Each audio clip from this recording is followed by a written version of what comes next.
you to sell them some pot. I'm the organizer. I'm responsible for this event. My name is Jay Statzer. I'm from Buchanan, Michigan. And I just want to legalize pot. So tell these people that want to sneak up and buy a joint off you to talk to me, because I'm the organizer. In fact, as the organizer, it's my job to be responsible for asking any questions that anybody has that you don't have the answer to. You just point at that guy up there on the stage, the organizer in the green and red tie-dye shirt, and say, he's the organizer. You got to go talk to him. I don't know what you're talking about. To the volunteers that are here, the peace officers that are here, the same goes for you. Except there's another level here. If there's a participant of the event and a cop or somebody wants to go talk to them, you need to go intercede that situation and tell the cop the person you really want to talk to is the organizer of this event, so that I can do my job to keep you all safe. Because the thing about these rallies is the way they work is they don't work unless you make it as safe, easy, and fun as possible for the average Joe out there to participate, or they're just not going to come out. People are so apathetic now that you really have to work as an organizer to get something to happen. And you can't say, well, everybody must be here exactly at 4:20, and then we're going to march 5.6 miles due east, and then turn 90 degrees and march 1.3 square miles due north. No, it doesn't work that way. It's a little more casual than that, because we know people are casual people. So we make this safe, fun, and easy, and that's my job. I've made a safe environment for you people to come here, hang out, commiserate about the war on drugs, and enjoy your high if you want to. And I'm going to make it easy for you to understand what's going on with the situation in the war on drugs in America right now. Basically, this law that uses the word marijuana is the last of the Jim Crow era laws. It's the last Jim Crow law to be taken off the books. And it's going to be taken off the books, my friends, mark my words. But I'm going to explain to you about marijuana. I want to teach you people who like to party that we need to be diplomats now as people. We need to come out of the closet. We need to stop saying, oh, I'm afraid because the undercover cops are going to take my photographs. So what? There's nothing illegal about being here. There's nothing illegal about gathering to petition the government for redress of grievances. There ain't a damn thing illegal about that. And I'll tell you something else too. There's a notice posted.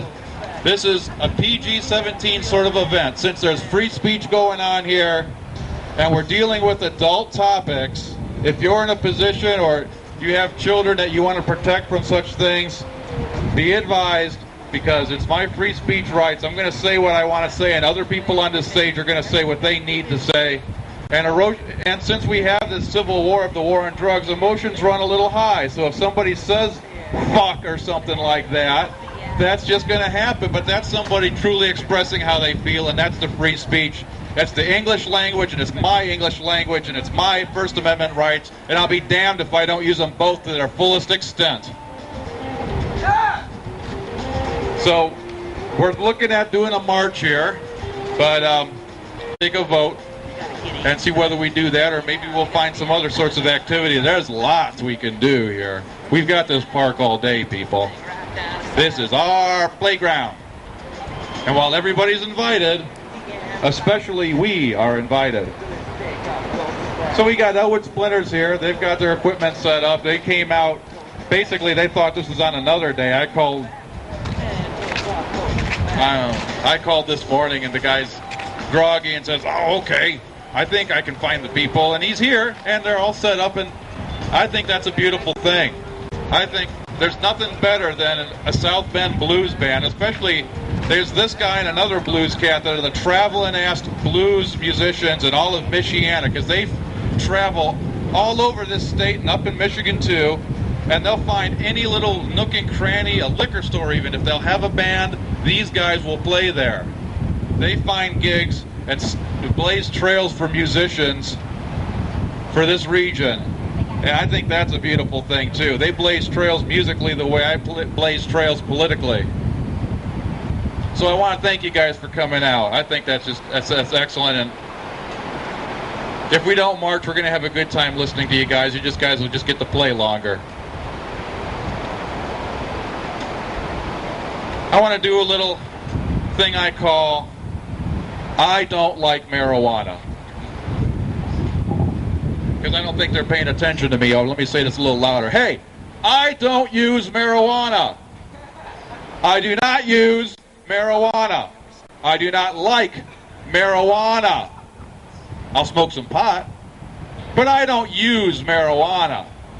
If I can get through the rest of my miserable little life without marijuana passing across my lips one more time, then I can consider myself to have lived a satisfying and successful life for the rest of my life. Marijuana is a stupid thing. Marijuana is a lie. Because marijuana doesn't really exist. Like most lies, these are things that don't exist. Marijuana doesn't exist. Except maybe in some people's minds. And not through administration, I might add. Marijuana is a word. Cannabis is the real word. And that is the cannabis sativa plant. The hemp plant. And if you want to talk to me about cannabis, I don't want to hear you use that word marijuana, because I just won't know what the hell you're talking about. That's alien language to me. Marijuana is a word that they used to make a law to outlaw the world's foremost renewable resource plant using a Mexican word with the implication that only Negroes and Mexicans and other lowlifes of color were the people who use this stuff, therefore it must be dangerous. And in apartheid cracker 1930s America, when you read a newspaper article that said Mexicans on marijuana slashed their fathers and mothers' heads apart, you believed it, because you'd believe anything negative that was said to you about someone of another color. When they wanted to pass the law against marijuana, cannabis, basically there were two people who found out what was going on at the last minute and complained to Congress back in 1937 when they first made their marijuana law. There would have been a lot more people, but people didn't know what marijuana was unless they believed the lying newspaper articles of William Randolph Hearst, a man who not only owned a lot of newspapers and printing presses, but also owned a lot of trees. And we'll get. So I don't use marijuana, and I don't think you should use marijuana either. You should use the word cannabis. And I'll make it easy for you. Cannabis, since it's a multifaceted thing and it's got 1,000,001 uses, you want to be specific with someone?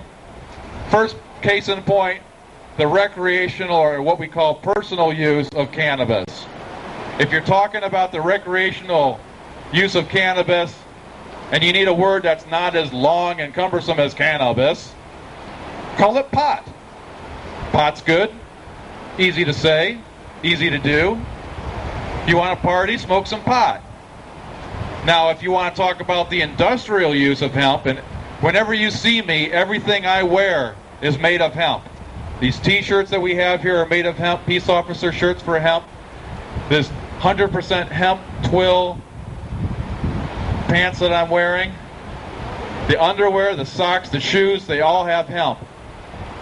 And I've never been more comfortable or felt more good about myself, both physically and spiritually, since I replaced my cotton and my polyester wardrobe entirely with hemp. If you see me wearing something other than hemp, it probably means that I'm on the job site and I expect to trash my clothes today. That's the only reason I wouldn't want to wear hemp, because basically hemp at wholesale cost at the state of the current hemp industry, which is only 10 years old in America, that they've been allowed to do hemp products in America, clothing and food and stuff.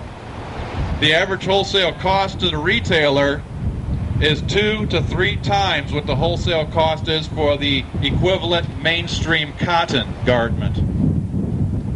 And the only reason that is true is because it's illegal and you have to import it. And we get most of our best hemp from China, but China just sends us, the leftovers, the flawed parts. They keep the good hemp for themselves. So industrial cannabis is hemp. Now let's talk about the medical use of cannabis. Sure, medical cannabis, that's a lot of syllables, right? I like herb.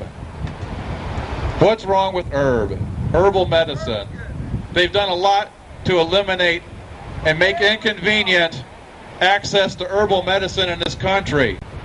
That is replacing God's creation with man's creation. I can't think of anything more sinful and evil than that, to recreate the world in man's image. Do we or do we not have a right in this country to use herbal medicine and refrain from using drugs from the drug companies? I say we do, and many of us do. So there you have it, cannabis, pot, hemp, herb. So none of us gets confused. But don't say marijuana, because marijuana is a racist hate speech word. And they use this word to make a deceptive law. Now, how can a law be valid if that law contains racist hate speech in it? Yeah, Jesse Helms just wrote this new bill. Says that you'll do 10 years if you get pulled over in your car with a nigger. I'm in the possession of a nigger. That's a new law now. That's every bit as much racist hate speech as saying I'm in possession of marijuana. Except that it's racist hate speech against an inanimate object like a plant instead of racial hate speech against a person. But it's still racial hate speech, and it has no business being in our legal system. On that basis alone, the Controlled Substances Act should be repealed immediately. Tell your congressman, why does he support a law that is racist in its nature, a law that was attained through defrauding Congress, that Harry J. Anslinger showed William Randolph Hearst's phony newspaper articles and entered them into evidence in Congress back in 1937 to pass the original Marijuana Tax Act. That law cannot be legal. And I'll tell you something else too, the Supreme Court agreed, and they struck down the first marijuana law, but they struck it down for the wrong reason. You see, they struck it down because it's all about a tax, and a prohibitive tax, to tax something like a commodity out of existence is not constitutional. That's not how we do things in a free democracy in a open marketplace. So they wrote the Controlled Substances Act. Nixon put it in. Nixon had just done the Schaefer Commission, which was supposed to tell him all the horrible things he wanted to tell everybody about cannabis. And when the results came back and didn't have anything bad to say about cannabis, he just sort of said, well, I can't show people this. Meanwhile, I'm going to go ahead and pass the Controlled Substances Act, making that stuff that's known by the M word illegal, making cannabis illegal, and that was wrong. That was a trick. That was a fraud against the American people. That law has no standing in law and should be removed.